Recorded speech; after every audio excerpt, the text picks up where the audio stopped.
I heartily welcome all of you. We are team here, those who are designing for the F4F organization. We are designing a network for them. So these are our group members, those who are designing a network for them. That's me, Bhumika Patel, Mishra Puja and Gaurav Syal. So today our topic is on network design. So these are the outlines which we are going to discuss today. First two things, business goals and constraints, and technical goals and trade-offs are going to discuss by me. Table and model for addressing and naming is going to discuss by Bhumi. So logical network design, Pooja will discuss. And last not the least, routing and switching protocols and security mechanism is going to discuss by Gaurav Syal. So business goals and constraints. What are the business goals? Business goals are the understanding of the F4F organization. So network designer has to understand what they need. First, offering new customer services.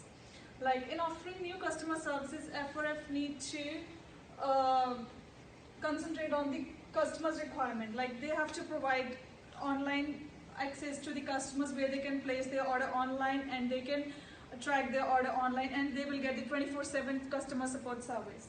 Next one is modernizing the outdated technology, where they want to upgrade the technology, where they give more focus on the wireless technology, and another one is security.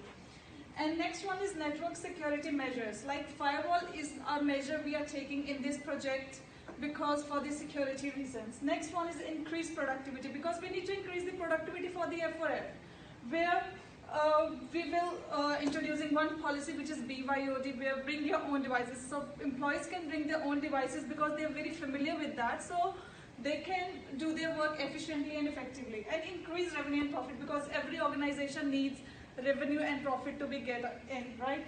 And where they will increase their revenue and profit with the help of communication. Next is a constraints. One is staffing issue and another one is budget issue. Staffing issue because they need to hire some of these staff for the personal things, and because no one can understand the new technology from the internal resources, so they need to hire. This is called staffing issue. Budget issue is when they need to have to discuss the budget, because network designer can't go beyond the budget. Like when they need to get the equipments for the organization, then they have to be in the budget for the F4F organization. So these are the technical goals and trade-offs. Technical goals, availability and security is the most important and the vital one for the F4F, because security is the most important part for the F4F. They need security for their information, for the data infrastructure, and for the rest of the things. Network performance can be measured by bandwidth and the throughput. Bandwidth is the total capacity, like how much capacity we are providing them for their operations, and throughput is that thing, like actually what they are getting. Manageability is consist of fault management, configuration management, performance management, and security management. And now last one is the scalability. Scalability is also important because that tells the growth of the organization, right? And next one is our trade-off. These are the similar one, but here they are telling like why we need these one at the most, because availability and security we need at the most because of the security reasons, and availability, how much time we are getting for the operations. And network performance and manageability and scalability. All these are the parts for the trade-offs. Thank you, and next is going to discuss by Bhumi. As business goal and technical goals are discussed by Gurkiran, now I would like to explain user community, data store, and network application and traffic flows table. In user community tables, explain about the user community name, size of community, location of community, and application used by the community. There are several users such as admin, farmers, clients, and delivery drivers. In admin office, there are 4 people working in the office: managing director, a data analyst, a logistic manager, and an accountant. These all are located into the Brisbane head office. Even they use several applications which are SQL database, authorized .NET payment gateway, logistic delivery tracking system, and campaign monitor. SQL database is used for storing the database, means all data are stored into this database. Authorized .NET payment gateway is used secure payment gateway. Logistic delivery tracking system is providing the information about the tracking order of the delivery. And campaign monitor is probably used for managing the emails, because when we are working with the organization, there are many emails.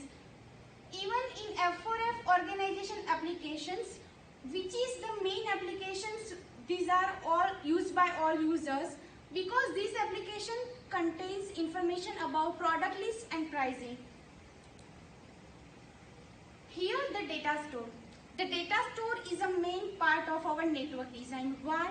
Because data store is consists many information and many servers such as email servers, payroll servers, software system servers, network management server and DHCP servers. These all our servers are only consisting by one database warehouse, and this database warehouse is located into the Brisbane, Queensland, Australia. And this is used by several applications, and this data is stored in database, so is probably used by all users. This table gives the information about network application and traffic flow table. Here the name of application is as shown in table, the protocol used in application as well as the bandwidth required for each application. The first one is SQL database system, which is used simple network management protocol, because SQL database system consisting a lot of data of farmers and clients. So this protocol is helpful to manage the all network protocol. Even this consists of bandwidth up to 20 Mbps. This table gives the information about addressing and naming, and this table plays a vital role when we design a network, because why? Without assigning a network, our system can't work. Even we provide different IP address for different users and devices. Here we use class C address. Why? Because class C is used for small organization as well as it is easy to modify. And we use DHCP protocol because it's done automatically addressing. We don't need to provide the specific address to specific device. We just need to provide the range of that. As discussed by team members, now furthermore part of the logical network diagram, which is the crucial part of our presentation, is going to be carried out by me. Now after brainstorming, we came to know that for the logical diagram, we need to take the most two important parts, which are the network asset security and the data security. These 2 points we have to consider while designing our network. Now, while designing the network, we had to use the hierarchy network topology. Why? It is divided into 3 layers: core layer, distribution layer and the access layer. Now, from the core layer, the internet from the public will be changed into the private network, and then it will be accessed by the users.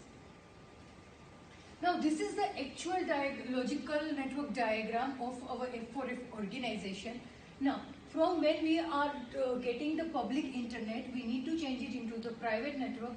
It will be done by the router, but for the security of the network asset as well as the data, we had kept here firewall authentication and the packet filter, which will filter the packets which contains the malicious attacks or virus attacks or any other kind of the unauthorized access will be blocked over here. Now, furthermore, all the connection within the network is done by the switch. Now, all our other equipments as well as users as well as peripheral devices and servers are connected to the switch. Now, while connecting the PCs and the telephones line, we had separated it by the IPBX. Now, this will convert the digital signals into analog signals which are be used by the telephones.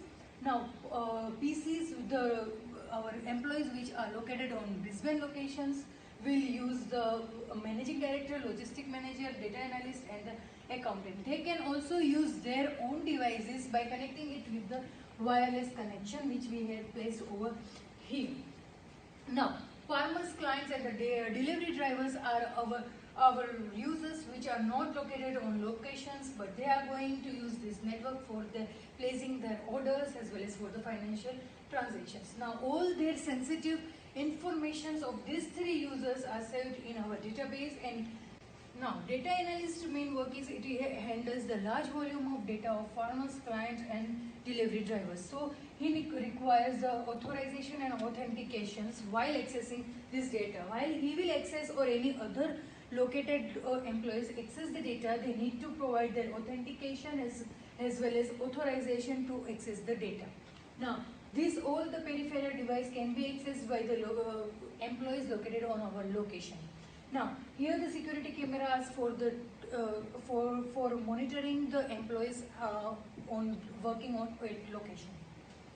Thanks. Now, furthermore, the protocols which we use for the routing as well as for the switchings as well as the security working of the security mechanism will be carried out by the Gaurav.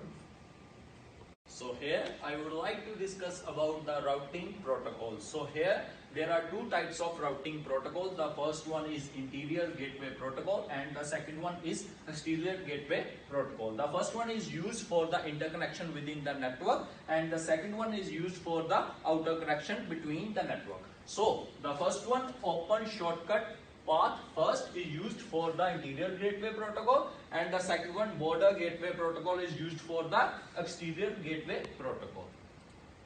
And here there are two types of switching protocol. Simple network management protocol. This one is used to exchange the management information within the network, and the spanning tree protocol, it helps to enable the F4F. We don't need to make the loops within the network.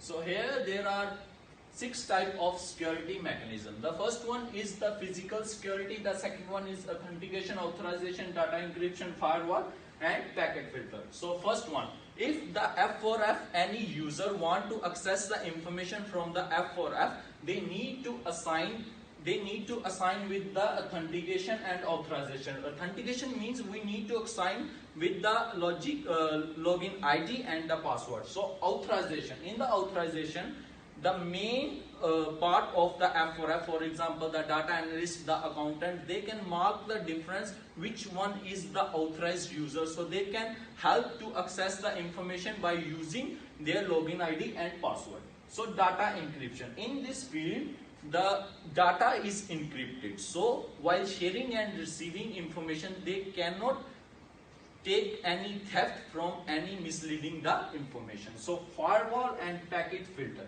These are the major security measures that helps to protect the system. For example, the firewall. Firewall blocks the viruses in receiving any email or any fulcrum, because our network is a online portal. So firewall helps to protect our network from any theft.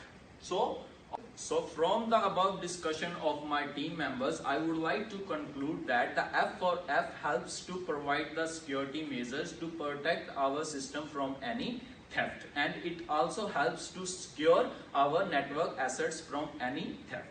Thank you to all of you.